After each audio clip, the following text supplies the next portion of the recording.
आज Pune agree hackathon या उपक्रमामध्ये कृषीच्या क्षेत्रामध्ये अतिशय सुंदर अशा प्रकारचे विविध संशोधनं हे मांडण्यात आले। त्यातल्या 9 क्षेत्रांमध्ये 18 लोकांना आम्ही पुरस्कार दिले आहेत। ज्यांना पुरस्कार मिळाले आहेत त्यांचे इनोव्हेशन आम्ही इन्क्युबेट करू, त्याला स्टार्टअपमध्ये परिवर्तित करू आणि शेतकऱ्यांना त्याचा फायदा होईल अशा पद्धतीनं आम्ही प्रयत्न करू।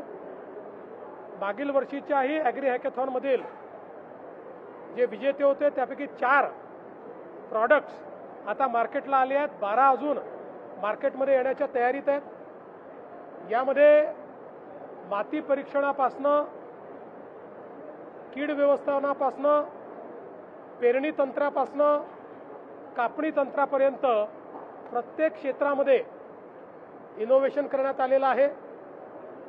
ज्या गोष्टी आपण शेतीकरता वापरतो त्या प्रत्येक गोष्टीत अतिशय ऑप्टिमम त्याचा उपयोग कसा करायचा की जेणेकरून उत्पादन खर्च कमी होईल, पाणी कमीत कमी लागेल, युरिया असेल, DAP असेल, न्यूट्रिएंट्स असतील, या प्रत्येक गोष्टीचं रॅशनलायझेशन करणाऱ्या अशा प्रकारच्या हे सगळे प्रयोग आहेत। त्यामुळे शेती क्षेत्राला याचा मोठा उपयोग होईल।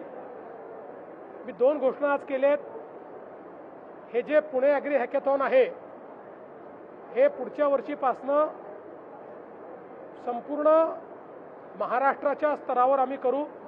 त्याला महाराष्ट्र ॲग्री हॅकॅथॉन म्हणण्यात येईल आणि याच्यामध्ये पहिला पुरस्कार दरवर्षी एक पहिला पुरस्कार हा स्वर्गीय अजितदादा पवार यांच्या नावाने देण्यात येईल।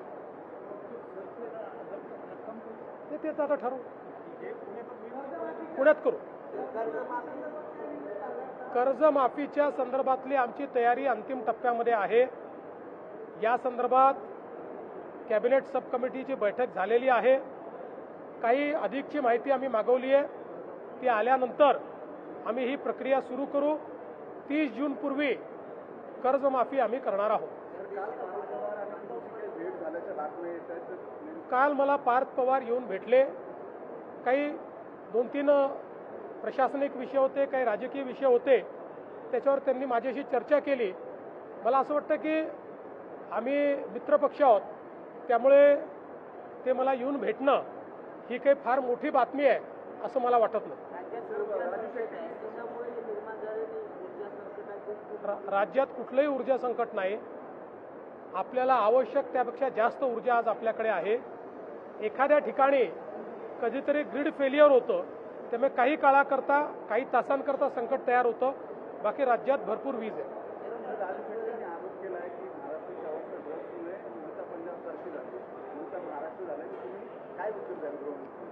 असं आहे की आपल्याला आकडेच या ठिकाणी पाहायला मिळतात। पंजाबची स्थिती काय, इतर राज्यांची स्थिती काय आणि महाराष्ट्राची स्थिती काय आहे। त्यामुळे महाराष्ट्राला अशा पद्धतीनं बदनाम करणं हे राजू शेट्टींना शोभत नाही। अर्थात अंमली पदार्थ हा एक हे मोठं आव्हान आहे, केवळ महाराष्ट्रासमोर नाही संपूर्ण देशासमोर आहे।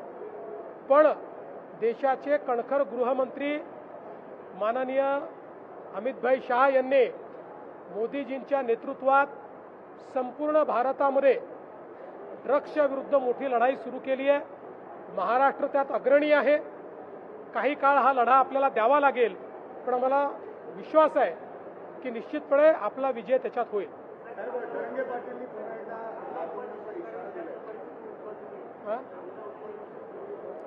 असं आहे की आता जी काही आंतरराष्ट्रीय परिस्थिती आहे त्यामुळे आपला कांदा बांगलादेशातही जात नाही आहे, आखाती देशातही जात नाही आहे।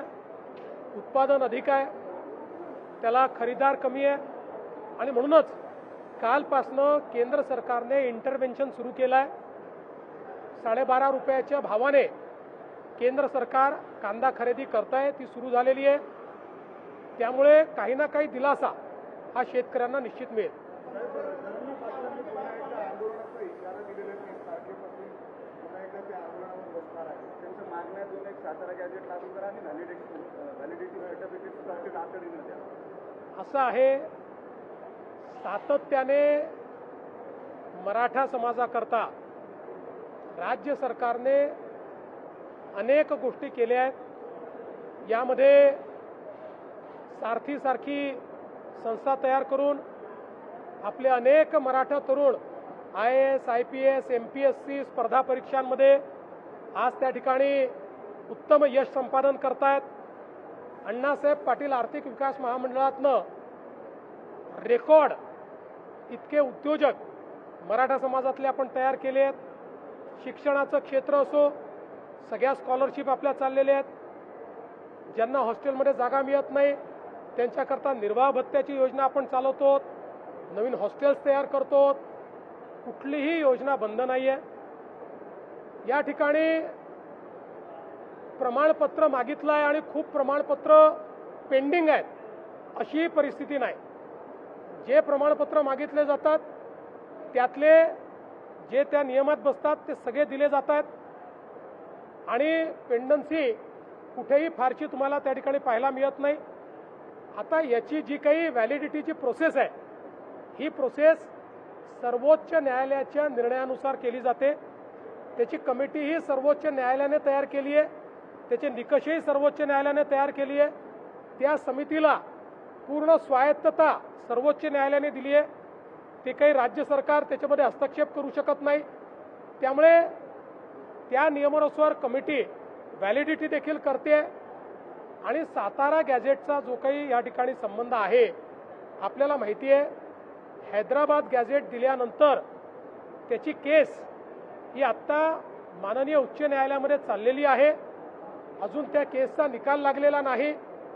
त्यामुळे कंटेम्प्ट ऑफ कोर्ट कुठेही होऊ नये या दृष्टीनं त्या ठिकाणी आमच्या लॉ अँड ज्युडिशरी डिपार्टमेंटने जे काही सल्ला दिलेला आहे त्या सल्ल्यानुसार आम्ही काम करतो.